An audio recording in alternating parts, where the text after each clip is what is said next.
আল্লাহর নবী বলতেছেন 4টি আমল আমি নবী কোন সময় ছাড়তাম না।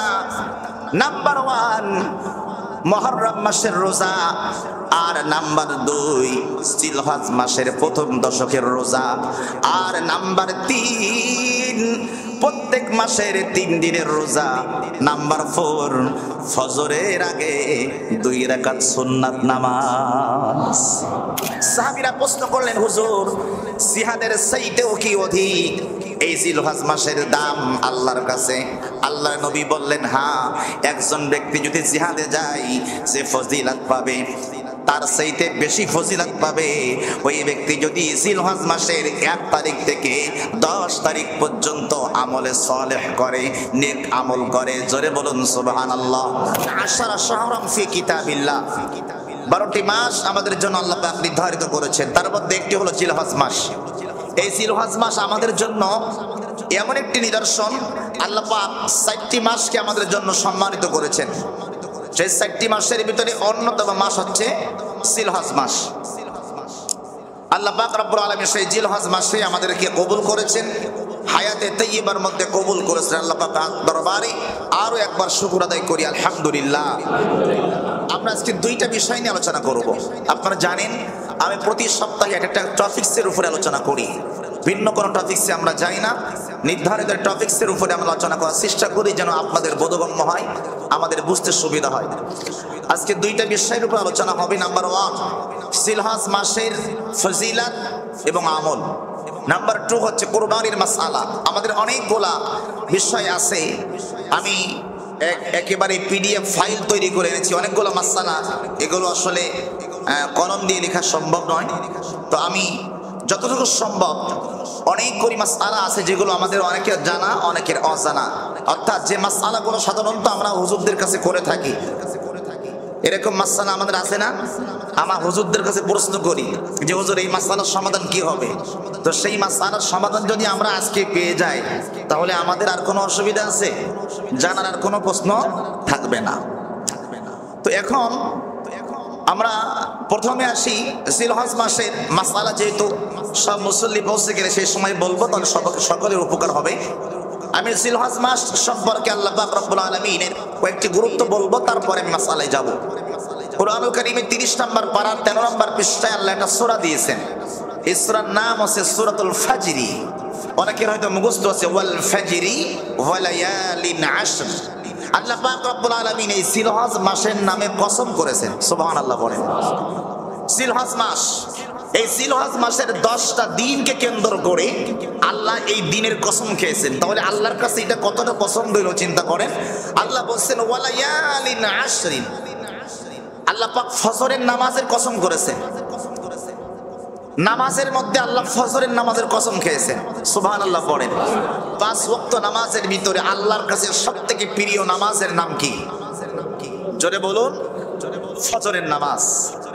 কারণ আল্লাহর নবী বলেছেন আমার উম্মত যদি জানতো যে ফজরের নামাজ জামাতে পড়া কতটা গুরুত্বের, কতটা ফজিলতের, হামাগুড়ি দিয়ে হলেও আমার উম্মত মসজিদে যেত ফজরের নামাজ পড়তে। সুবহানাল্লাহ।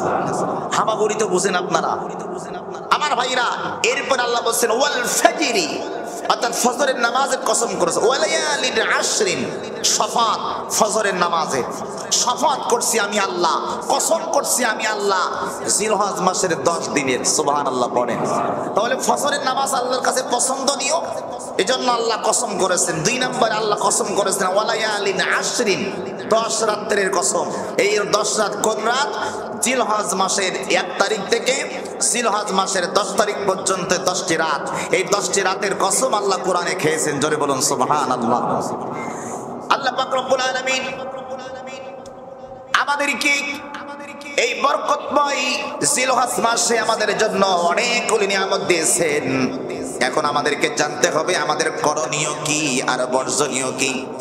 আল্লাহর নবীজি ইবনে মাজাহ শরীফের 1727 নম্বর হাদিসের মধ্যে বলেছেন, মুসনাদে আহমদের 1968 নম্বর হাদিসের মধ্যে বলেছেন আল্লাহর নবী রাহমাতুল লিল আলামিন জানান এই জিলহজ মাসের 1 তারিখ থেকে 10 তারিখ পর্যন্ত আমি আল্লাহ পাক রব্বুল আলামিনের কাছে এই 10 দিনের আমল, এই 10টা রাতের আমল এত প্রিয়, অন্য কোন মাসকে আমি আল্লাহ যতটা বেশি প্রাধান্য দিয়েছি, জিলহজ মাসের এই 10 রাতকে আমি আল্লাহ তার চাইতে বেশি প্রাধান্য দিয়েছি। বলুন সুবহানাল্লাহ।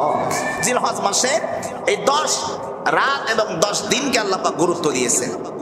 আল্লাহ পাক রব্বুল আলামিন অধিক প্রিয় বলেছেন, মা মিন আইয়ামিল আমালুস সালিহ ফিহা আহাব্বা ইলাল্লাহ মিন হাদিহিল আইয়ামি ইয়ানি আইয়ামাল আশরি। ক্বালু ইয়া রাসূলুল্লাহ ওয়ালাল জিহাদু ফি সাবিলিল্লাহ। সাহাবীরা প্রশ্ন করলেন, হুজুর জিহাদের চাইতেও কি অধিক এই জিলহজ মাসের দাম আল্লাহর কাছে? আল্লাহর নবী বললেন, হ্যাঁ, একজন ব্যক্তি যদি জিহাদে যায় যে ফজিলত পাবে তার চাইতে বেশি ফজিলত পাবে ওই ব্যক্তি যদি জিলহজ মাসের 1 তারিখ থেকে 10 তারিখ পর্যন্ত আমলে সালেহ করে, নেক আমল করে। জোরে বলুন সুবহানাল্লাহ। কিন্তু ওই ব্যক্তি বাদে জিহাদ 2 প্রকার। একজন ব্যক্তি জিহাদ করতে গেছেন, ওই ব্যক্তির সেই উত্তম জিলহজ মাসে আমল করা। কিন্তু যে ব্যক্তি জিহাদ করতে যাওয়ার পরে শহীদ হয়ে গেছে ওই ব্যক্তির সঙ্গে তুলনা করা যাবে না। যে শহীদ হয়ে গেছে, জামা কাপড় সব কিছু গুছিয়ে নিয়ে জিহাদের ময়দানে চলে গেছে, আর ফিরে আসে নাই, ওই ব্যক্তির মতন হতে পারবে না। তাহলে কোন ব্যক্তির মতো উত্তম? যে ব্যক্তি জিহাদে গেছে, জিহাদ করে আবার ফিরে আসছে, ওই ব্যক্তির সে উত্তম জিলহজ মাসের 10 দিন আমল করা। সুবহানাল্লাহ পড়েন। কিন্তু ওই ব্যক্তির মতন হতে পারবেন না, এই হাদিস এটা ক্লিয়ার করা হয়েছে, না হলে মানুষ আবার ভুল বুঝবে। জিহাদের সে উত্তম, জিহাদের সে উত্তম ওই ব্যক্তির মতন যে ফিরে আসবে, কিন্তু যে শহীদ হয়ে যাবে তার মতন উত্তম হতে পারবে না। তাহলে আল্লাহ পাক এই জিলহজ মাসের 10 দিনের আমলকে এত গুরুত্বারোপ করেছেন, জিহাদের সঙ্গে তুলনা করেছেন।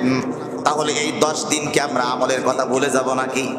তাহলে এখন আমাদেরকে জানতে হবে আমরা কি আমল করব। আমি আপনাদেরকে বলি, এই জিলহজ মাসের 10 দিনে কি আমল করবেন আমি বলবো না, রাসূল বলবে।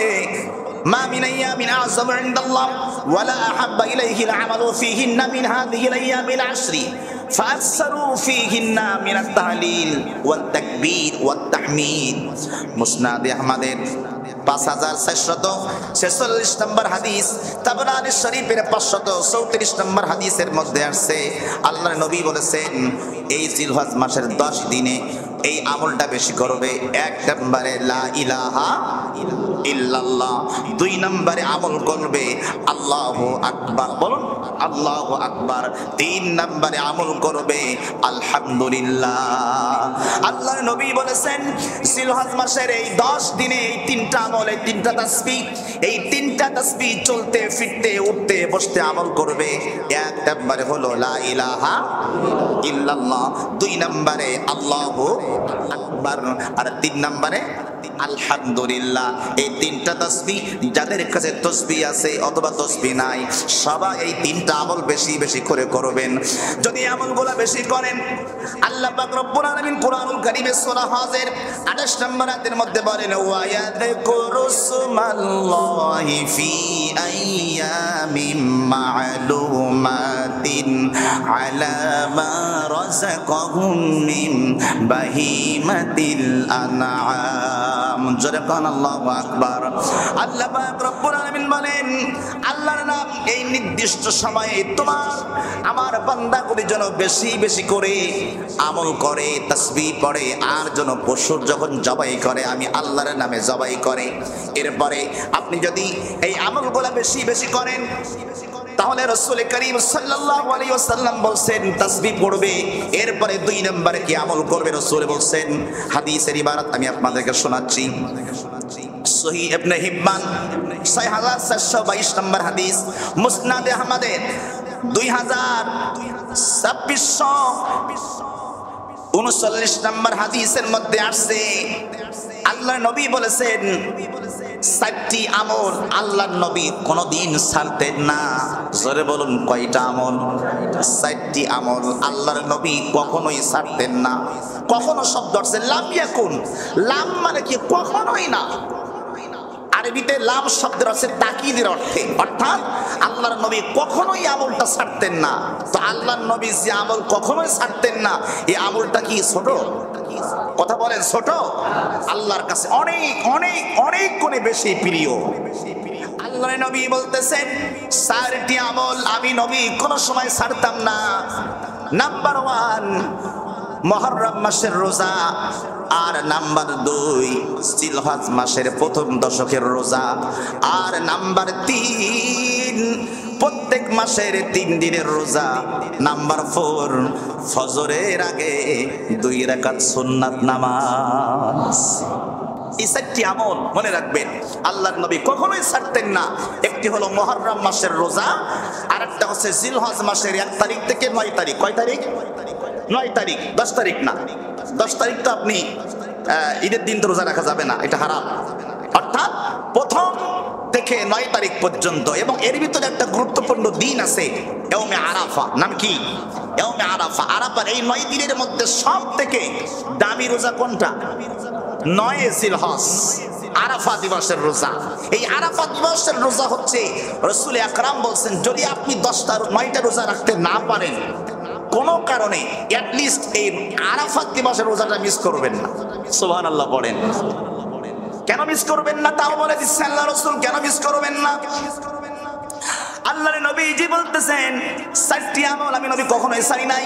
আশুরার রোজা ছাড়ি নাই, জিলহজ মাসের প্রথম 10 দিনের রোজা ছাড়ি নাই, আর প্রত্যেক মাসে 3 দিনের রোজা আমি কোনোদিন ছাড়ি নাই, আর ফজরের নামাজের আগে 2 রাকাত সুন্নাত নামাজ আমি নবী কখনোই ছাড়ি নাই। আমি পছন্দ করতাম।